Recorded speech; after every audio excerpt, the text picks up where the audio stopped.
तो नमस्कार, मैं अमन कुमार अपने YouTube चैनल पर आपका स्वागत करता हूं। आज हम आपको पढ़ाएंगे समांतर क्रम में प्रतिरोधों का संयोजन किस प्रकार से किया जाता है, उसके लिए हम सूत्र भी निकालेंगे। तो यदि आप मेरे चैनल पर पहली बार आए हैं तो चैनल को सब्सक्राइब करें तथा बेल आइकन को भी दबा दें, जिससे आगे आने वाली नोटिफिकेशन आपको मिल सके। चलिए तो बिना देरी करते हुए हम प्रतिरोधों का समांतर क्रम में संयोजन करके उसके लिए सूत्र निकालते हैं।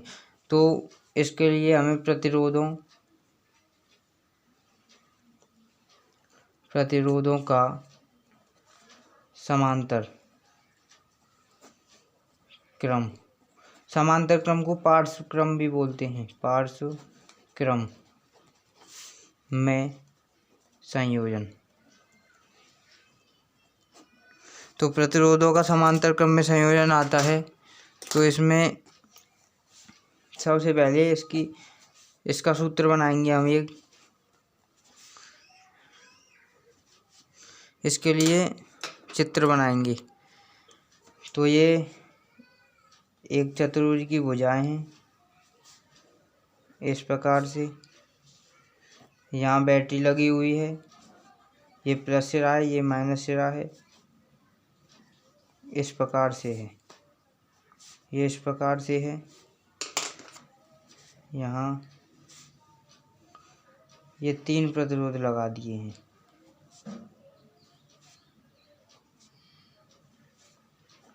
इस प्रकार से। ठीक है, ये 3 प्रतिरोध लगे हुए हैं यहाँ।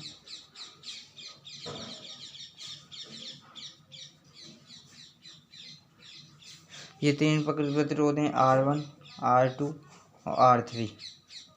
ये 3 प्रतिरोध दिए हुए हैं, इन्हें दे देते हैं नाम A, B, C और D। ये विभवांतर इसका V हो जाएगा, इसे दे देते हैं P और Q। तो ये इस प्रकार का हमारा चित्र बना। इसमें धारा प्रवाहित होगी I, इसमें भी धारा प्रवाहित होगी I, लेकिन इसमें होगी I1, इसमें I2 और इसमें I3 धारा प्रवाहित होगी, लेकिन इनका विभवांतर V ही रहेगा। तीनों का वोल्टेज समान रहते हैं। समांतर क्रम में होता है विभवांतर समान तथा श्रेणी क्रम में होती है धारा समान।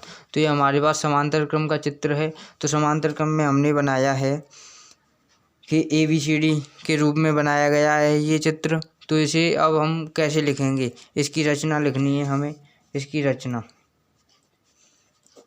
कॉन्स्ट्रक्शन, इसकी रचना किस प्रकार से लिखी जाएगी, उस रचना को हम चित्र के माध्यम से लिखेंगे। इस चित्र के माध्यम से लिखेंगे हम कि 3 प्रतिरोधों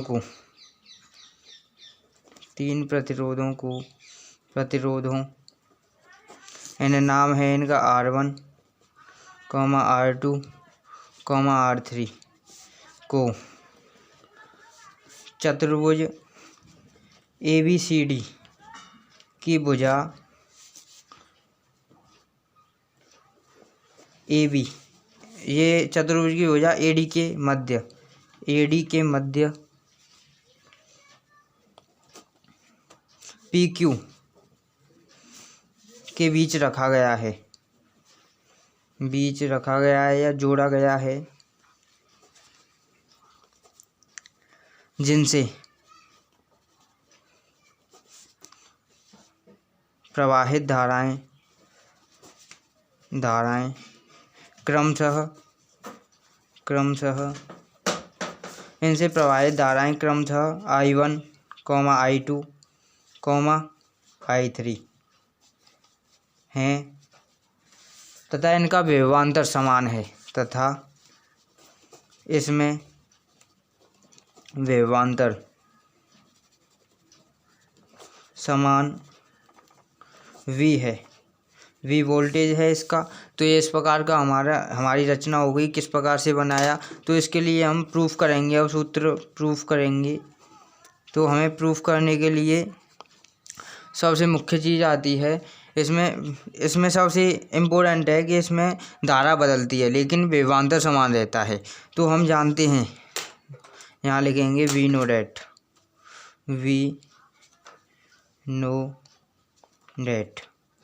हम जानते हैं, हमारे पास एक सूत्र होता है जो होता है I बराबर V/R। ये हमारे पास I बराबर V अपॉन R होता है। धारा, वैद्युत धारा का सूत्र होता है विभवांतर बट्टे प्रतिरोध। तो इस सूत्र से करेंगे हम फ्रॉम इस सूत्र से हम इसको निकालेंगे। तो इसमें सबसे पहले क्या होता है कि इसमें I है, जो धारा है इसमें I1 हो जाएगा। I1 इज इक्वल टू, विभवांतर तो तीनों में समान है, विभवांतर V है, V वोल्टेज है तीनों में, क्योंकि समांतर क्रम में विभवांतर समान रहता है। I बराबर V अपॉन R हो जाएगा। R का मान है R1, तो I1 के लिए R1, ये समीकरण फर्स्ट हो जाएगा। इस प्रकार I2 इज इक्वल टू हो जाएगा V अपॉन R2, समीकरण सेकंड हो गया। इसी प्रकार हो जाएगा हमारा I3 इज इक्वल टू हो जाएगा हमारा V अपॉन R3। ये हमारे 3 समीकरण बन गए। तो अब हम क्या करेंगे, तीनों समीकरणों को जोड़ने पर,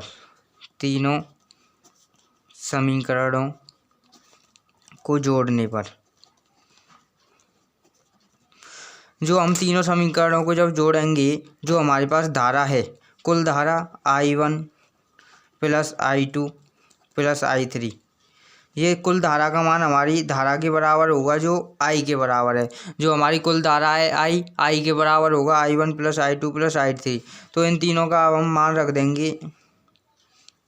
इन तीनों का मान क्या है, I1 का मान है हमारे पास V अपॉन R1 प्लस के I2 का मान है हमारे पास V upon R2 plus I3 का मान है V अपॉन R3।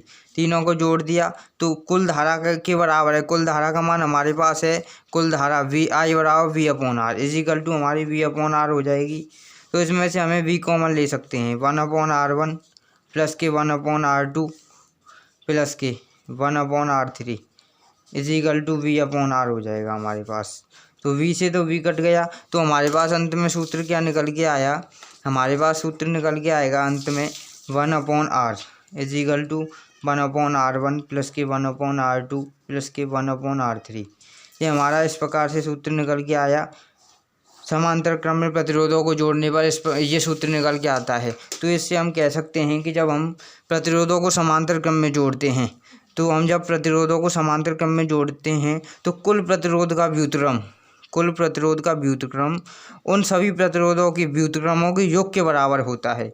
तो ये हमारा इस प्रकार से सूत्र निकला। ये क्लास 10th में बहुत सवाल हैं इससे संबंधित, और क्लास 12th में भी इससे संबंधित सवाल हैं। आशा करता हूँ कि ये वीडियो आपको पसंद आई होगी और प्रतिरोधों का समांतर क्रम में संयोजन आपकी समझ में आ गया होगा। यदि आपको वीडियो पसंद आई है तो वीडियो को लाइक करें तथा अपने अन्य दोस्तों को शेयर करें, जिससे वो भी इस सूत्र को पढ़ सकें। धन्यवाद। मैं आपको सब्सक्राइब करने के लिए कहता हूँ।